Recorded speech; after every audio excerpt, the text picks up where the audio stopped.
Assalamualaikum warahmatullahi wabarakatuh. Apa kabar anak-anak sekalian? Pada sesi kali ini kita akan lanjutkan materi tentang bab kedua, Bank Sentral, Sistem dan Alat Pembayaran dalam Ekonomi Indonesia. Tentu pada materi kali ini kita akan masuk pada bagian kedua, masuk pada sistem pembayaran.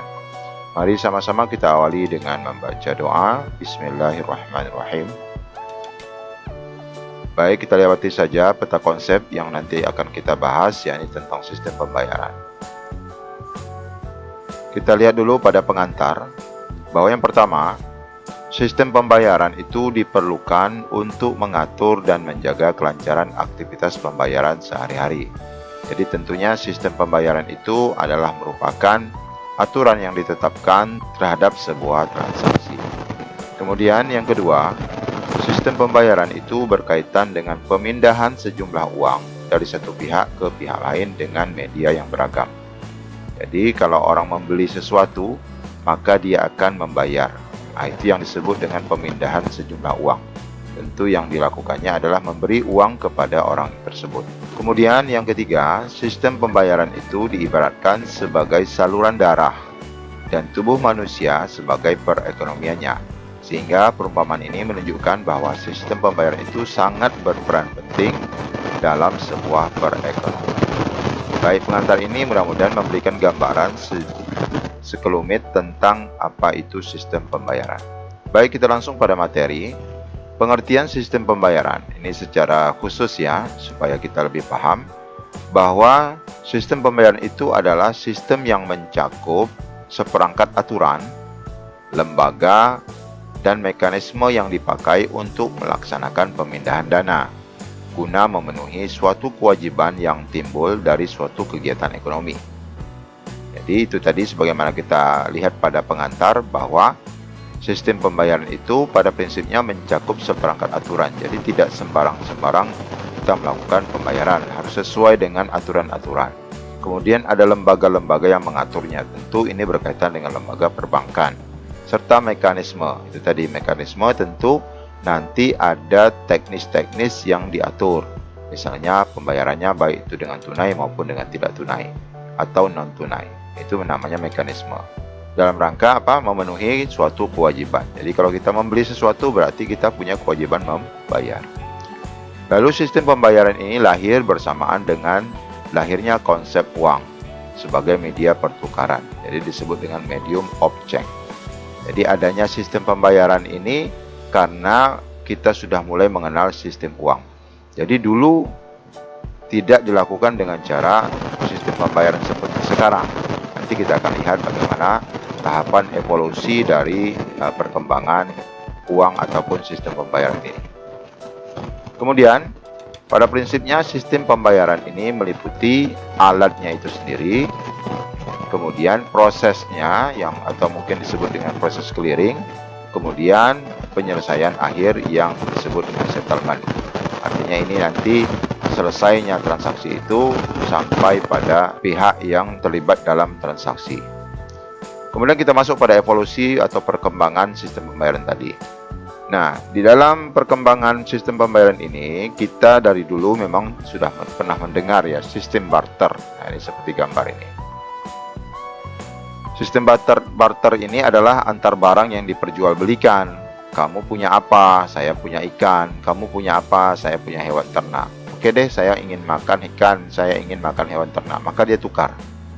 Deal atau setuju tak setuju, maka terjadi pertukaran barang. Ini disebut sistem barter. Ini dulu awal-awalnya sebelum mengenal istilah uang. Selanjutnya ada sistem uang komoditas. Nah, sudah mulai ada disebut uang komoditas, tapi uang komoditas ini belum berupa seperti uang sekarang. Ini uang komoditas adalah barang juga, tetapi barang yang dimaksud adalah barang-barang pokok yang disepakati. Contohnya macam beras, macam gula, macam teh, kebutuhan-kebutuhan pokok yang semua orang pasti menginginkannya. Maka itu dijadikan alat utama dalam pertukaran. Sehingga kalau seseorang ingin mendapatkan beras, ingin mendapatkan teh yang menjadi kebutuhan pokoknya, maka itu dijadikan standar dalam pertukaran. Ini disebut uang komoditas sistemnya. Itu sudah mulai beralih sejak awalnya dari mulai sistem perbarteran yang biasa. Kemudian yang ketiga, adanya sistem uang primitif berupa cangkang kerang atau cangkang hewan lainnya. Nah, ini sudah mulai mengarah pada model uang logam, tetapi belum berbentuk logam, berbentuk kepingan maksudnya. Jadi uang itu dirancang berupa cangkang kerang, jadi macam bentuk yang seperti uang logam tetapi tidak logam. Ini awal-awalnya, dan ini tentunya dibuat sesuai dengan kesepakatan pada saat itu. Kemudian setelah itu muncullah sistem uang kartal. Nah, uang kartal ini terdiri dari dua, yakni uang logam dan uang kertas. Tentunya sejak awal terjadinya evolusi sistem pembayaran ini, mana dulu yang terbit, uang logam atau uang kertas?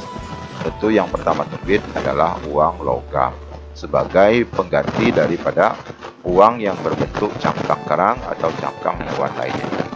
Kemudian setelah itu evolusi terus berjalan memasuki sistem pembayaran secara elektronik. Nanti kita akan lihat perkembangan-perkembangan tentang pembayaran elektronik ini.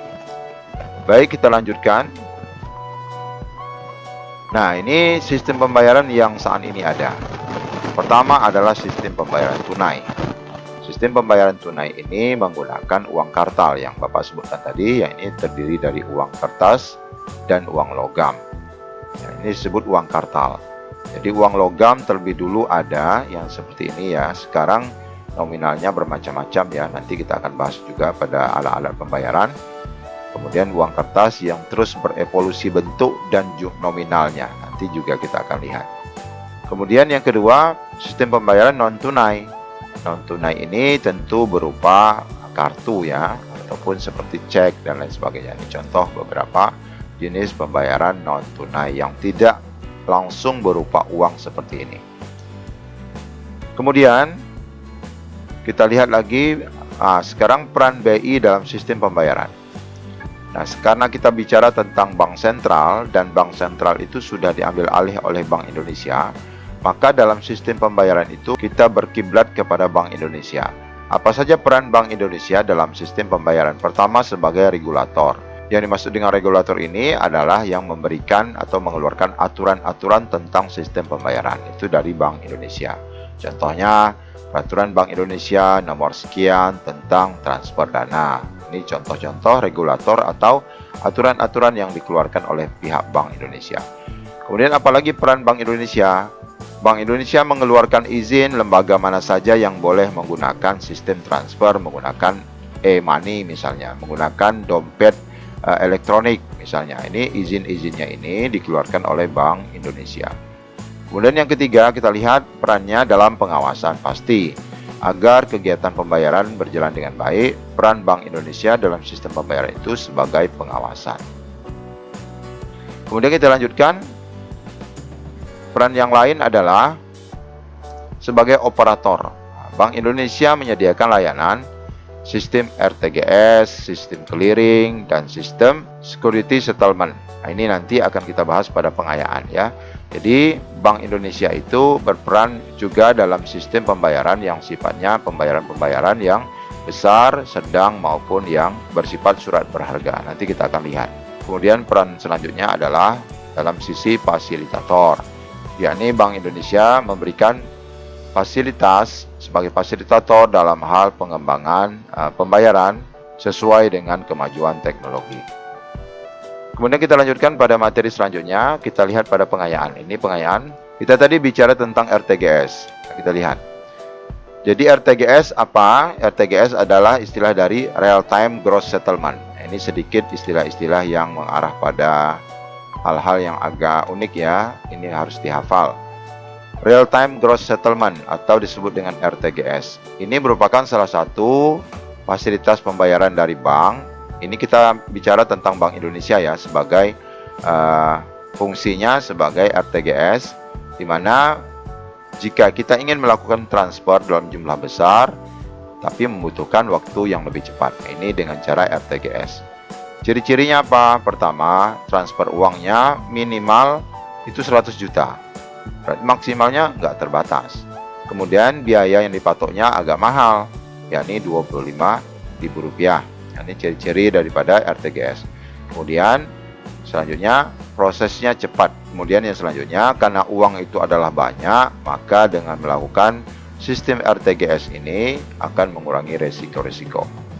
Sistem RTGS ini tidak hanya dilakukan oleh Bank Indonesia. Sekarang semua bank sudah dapat menerapkan sistem RTGS atau Real Time Gross Settlement ini. Tapi karena kita memang sekarang membicarakan tentang Bank Indonesia atau Bank Sentral, maka kita pasti menyinggung tentang penggunaan RTGS ini pada Bank Indonesia. Jadi ingat ya, beberapa ciri dari RTGS ini. Pertama, uangnya dalam jumlah besar, minimal itu 100 juta. Kemudian biayanya besar, kemudian prosesnya cepat, dan mengurangi resiko-resiko. Nah, lihat nih, kalau orang mentransfer uang ataupun mau mengirim uang dalam jumlah yang besar, ini minimal 100 juta.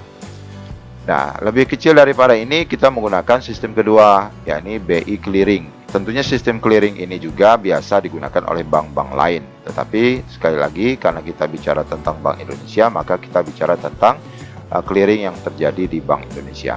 Ini biasa juga disebut dengan lalu lintas giro, LLG, yakni mekanisme pembayaran yang mewajibkan bank untuk melakukan pemeriksaan terlebih dahulu terhadap proses clearing saldo pada rekening sumber sebelum melakukan proses pembayaran. Ini biasa dilakukan terhadap pembayaran gaji ya. Gaji biasanya kalau misalnya pemerintah daerah memiliki tabungan secara khusus di Bank A, tetapi biasanya karyawan atau pegawai memiliki tabungan di rekening B, maka proses pembayaran gaji itu dilakukan dengan cara clearing. Nah, ini ada ciri-cirinya juga. Ya, ini dibutuhkan beberapa hari. Maka biasanya kalau dilakukan clearing itu menunggu. Nah, gaji kita belum masuk, ini baru di clearing nih. Nah, mungkin 2-3 hari lagi. Kemudian biayanya lebih murah.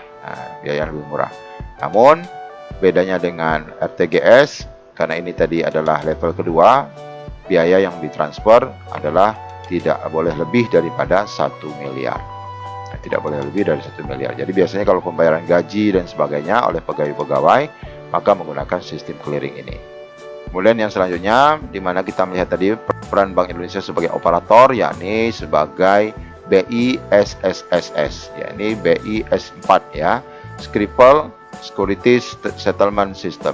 Ini bicara tentang nanti transaksi terhadap surat-surat berharga, di mana akan melibatkan berupa transaksi antara Bank Indonesia, bisa jadi juga terhadap pasar modal. Baik anak-anak, demikian materi pada pertemuan kedua ini, cukup singkat saja tentang sistem pembayaran. Mudah-mudahan ini dapat dipahami. Sampai ketemu pada materi ketiga, yakni tentang alat-alat pembayaran. Assalamualaikum warahmatullahi wabarakatuh.